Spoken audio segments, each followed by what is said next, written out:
안녕하십니까. 부산대학교 소속 아이의 답 사업단의 연구원으로 있는 김하은입니다. 아이의 답 사업단은 미래 아이들한테 답을 준다라는 사업단이고요. 요즘 인공지능 한창 핫하죠. 인공지능에 대해서 이제 교사분들, 현직 이제 부산, 울산, 경남에 있는 교사분들을 대상으로 연수를 진행하고 있는 그런 사업단입니다. 보시기에도 AI 이 뭐더라 하시는 분들이 되게 많으셔가지고 읽기 힘드실 것 같아요. 차라리 한글로 아이의 답이라고 했으면 어땠을까 싶은 생각은 듭니다. 그래서 저는 제가 하고 싶은 얘기는 오늘 제가 뭔가 대단해서 여기에서 막 선생님들께 얘기를 하는 게 아니라 제가 공부하고 있는 거를 같이 공유를 드린다는 느낌으로 오늘 얘기를 하려고 합니다. 시작해도 될까요? 네, 감사합니다. 자, 오늘 저는 앙트러프러너십에 대해서 얘기를 할 건데요. 앙트러프러너십을 발현하는 사람을 앙트러프러너라고 합니다. 혹시 들어보신 분 있으실까요? 사회적 기업 이런 거 할 때 네, 맞습니다. 기업가 정신으로 오역되고 있기는 합니다. 네. 앙트러프러너라는 이제 프랑스어이고요. 저도 사실 생소했던 단어기는 한데요. 이게 왜 제가 여러분이랑 공유를 하고 싶었는지 오늘 이야기를 드리고자 합니다. 그래서 수산해양이 중요한 이유는 당연히 너무 잘 아실 거라고 생각을 해요. 그래서 지리적 요건, 사실 초등학생 때 다 배우잖아요. 저는 부산대학교에서 공부를 하면서 항상 묻고 답하는 그걸 하다 보니까 제가 질문이 많을 수도 있다는 점을 미리 말씀드리겠습니다. 선생님들. 그래서 저희 지리적 조건 진짜 딱 하나만 말씀해 주시면 좋을 것 같습니다. 삼면이 바다. 정답입니다. 인구는 많고 면적은 좁고 삼면이 바다입니다. 그래서 저희의 미래는 어디다? 바다죠, 그죠? 그래서 환경적 조건을 생각을 하자면 저희는 인구수 대비 면적이 너무 좁다 보니까 농업 자급량이 너무 떨어지는 거예요. 보시면은 지금 45.8% OECD 국가 중에서 최하위에 속하고 있습니다. 그래서 농지도 부족하고 국가 단위의 농산물도 이렇게 계획을 해서 농지를 개발을 해야 될 텐데 그런 부분이 좀 부족한 부분이죠. 이게 앙트러프러너랑 도대체 무슨 관련이 있고 기업가 정신이 왜 여기서 나오지 하는 생각이 지금 의문이 드실 거라고 생각을 합니다. 근데 우리 대한민국 해양자원은 이게 지금 초등학교 교과서에서 따온 내용인데요.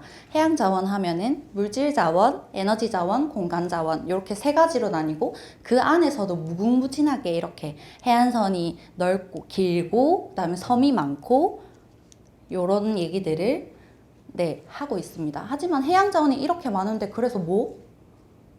아이들이 궁금해해요. 해양자원이 그래서 뭐? 네, 그래서 제가 이 이야기를 하게 되었습니다. 그래서 일단 앙트러프러너에 대해서 말씀을 드리고자 합니다. 그래서 앙트러프러너란 무엇일 것 같으세요? 아까 기업가 정신 얘기를 하셨는데. 정신적인 어떤 뭐. 정신적인. 네. 네, 정신적인 뭔가일 것 같습니다. 네. 또 혹시 대답해 주실 수 있나요? 앙트러프러너.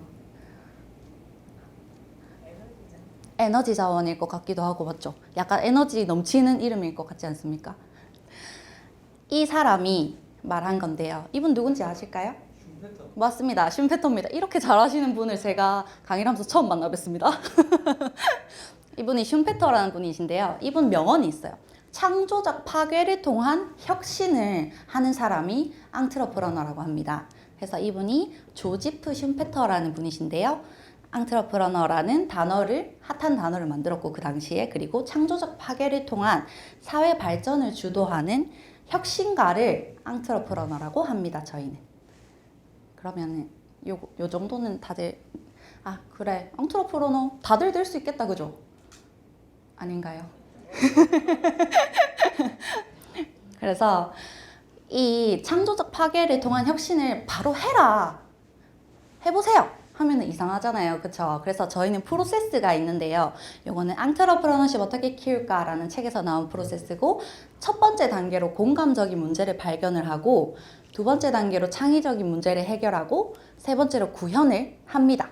그리고 나서 마지막으로 사회적 파급까지 있어야만 그 사람이 앙트러프러너라고 할 수 있습니다. 그래서 이렇게 네 가지 프로세스를 했는 사람들의 예시를 제가 조금 더 들어보려고 합니다.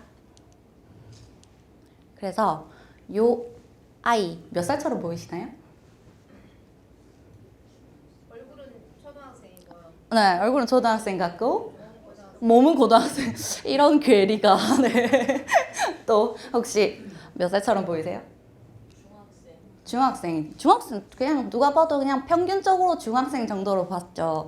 근데 이 학생이 사실 CEO입니다. 이 나이에, 이 어린 나이에 CEO예요. 뭘 해서 CEO가 됐을까요?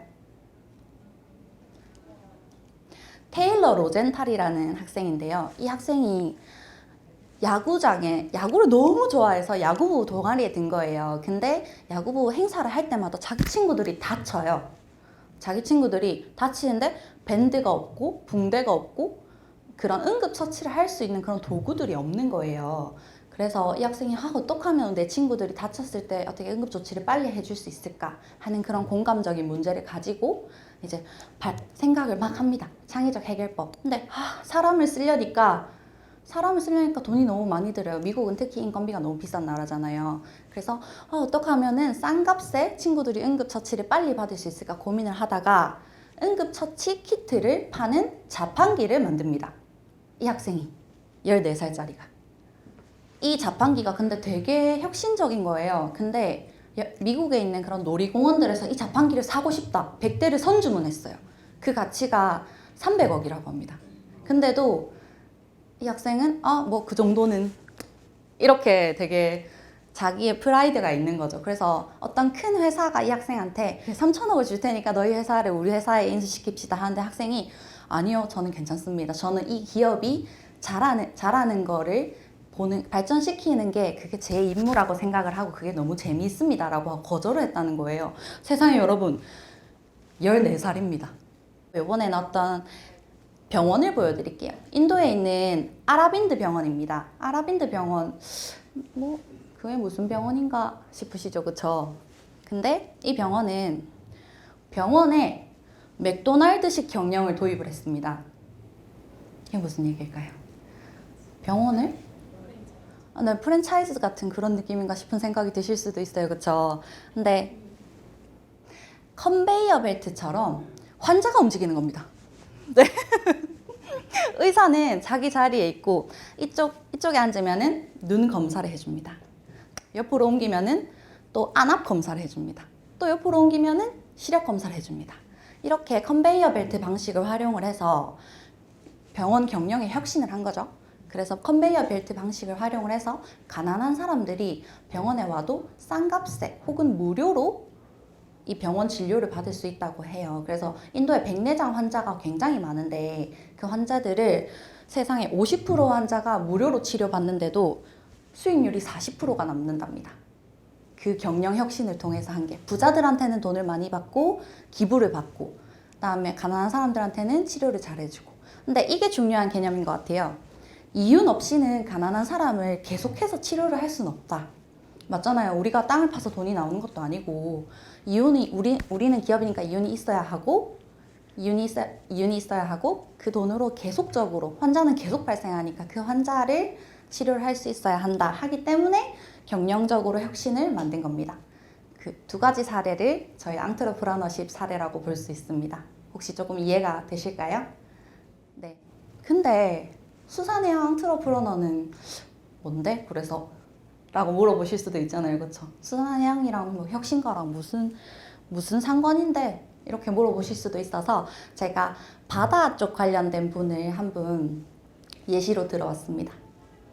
한 어부의 도전이라고 제가 제목을 지었는데요. 공감적 문제 발견을 먼저 합니다. 요 마을 보이시나요?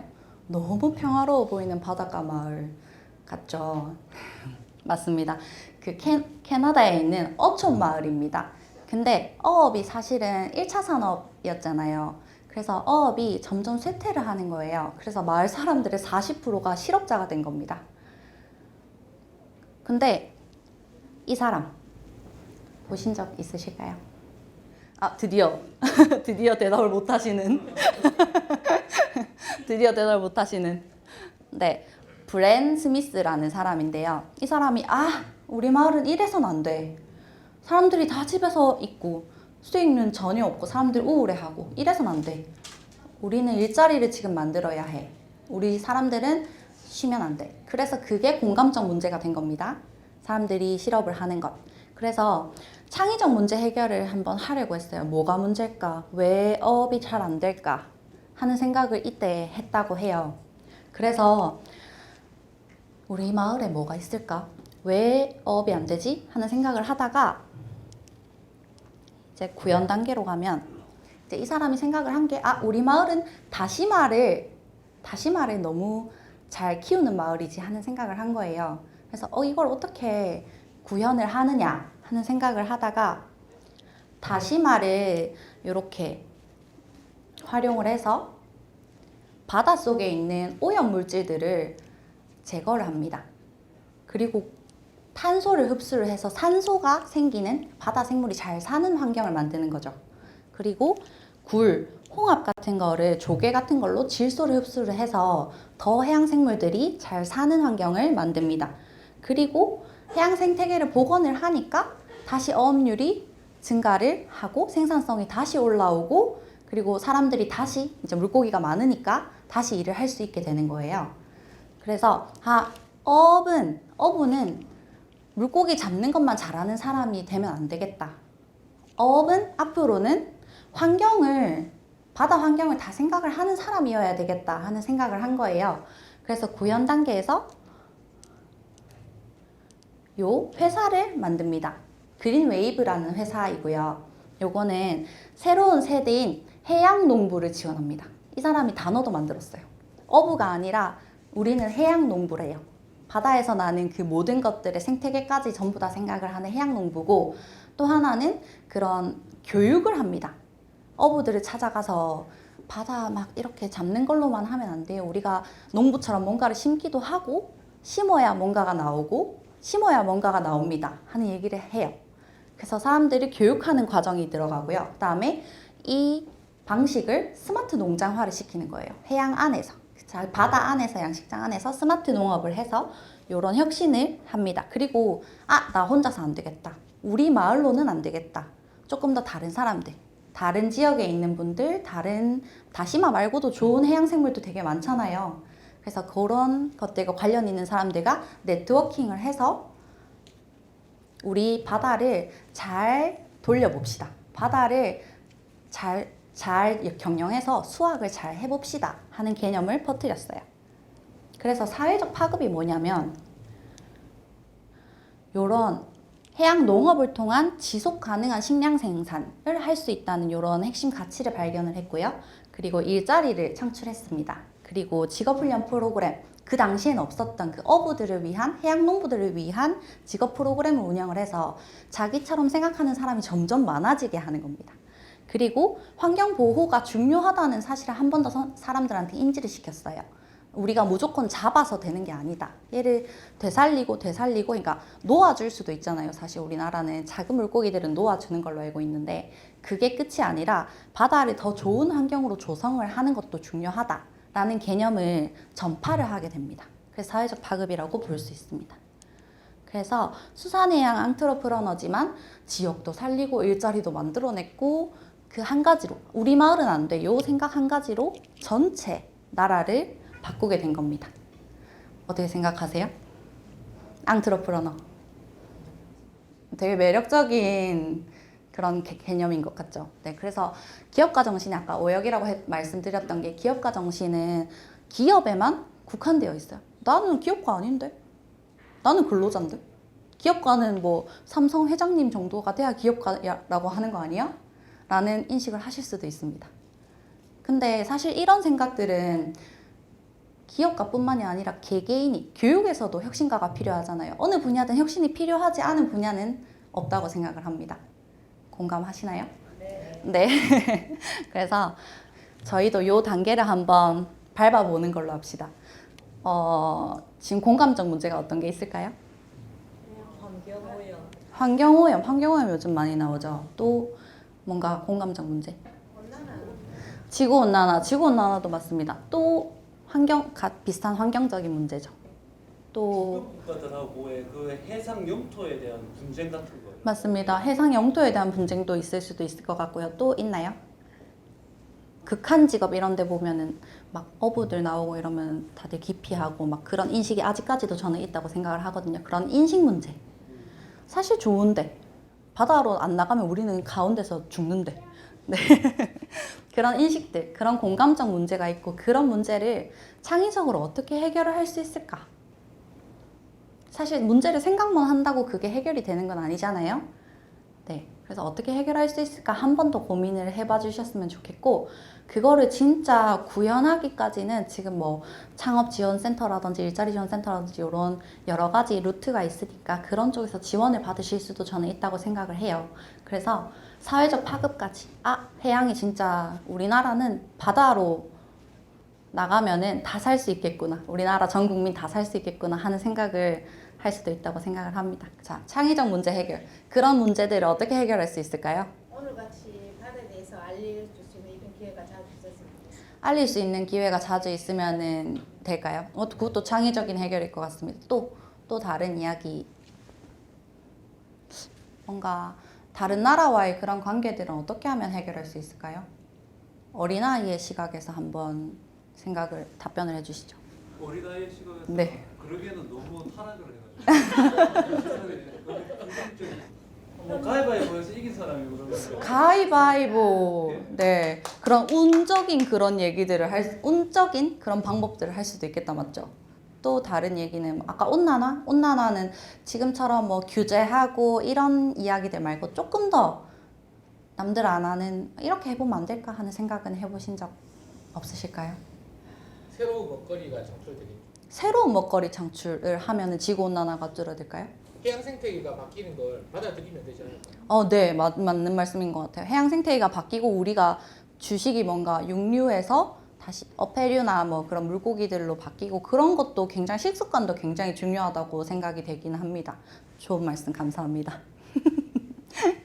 또 다른 이야기가 있으실까요? 창조적 파괴라 했는데 뭔가를 꼭 파괴를 해야 되나요? 네, 왜냐하면 창조적 파괴가 필요한 이유는 우리는 항상 듣고 보고 활동하고 그런 미디어에 항상 노출되어 있다 보니까 항상 갇혀있는 생각을 할 수밖에 없다고 하더라고요. 그래서 지금 나의 생각이 사실 내가 생각한 게 아닐 수도 있다는 그런 생각도 한 번쯤은 해보실 수도 있고, 원래 있던 거를 파괴하면서 그 나오는 혁신. 아까 말씀드렸다시피 병원 가면은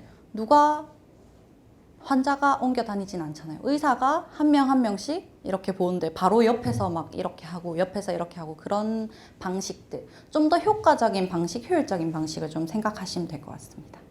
우리가 생각하지 않은 황당한 생각을 하라. 네, 황당한 생각이 더 맞는 것 같습니다. 창의도 계속 창의적 교육, 창의적 해결 이렇게 계속 하다 보니까 나는 창의력이 없는 것 같아. 이렇게 생각을 하실 수도 있거든요. 근데 진짜 아이들처럼 진짜 그 조그마한 애기들처럼 그런 황당한 생각도 한번 해보고 근데 그거 되지 않을까? 하는 생각도 해보고 그렇게 가면 될 것 같습니다. 그래서 마무리를 하려고 하는데요. 제가 말씀드리고 싶은 거는 우리 모두가 한 명 한 명이 수산해양 앙트러프러너가 되어서 한 명 한 명이 앙트러프러너가 되어서 부산을 서울보다 더 수도권으로 만들었으면 좋겠습니다. 감사합니다.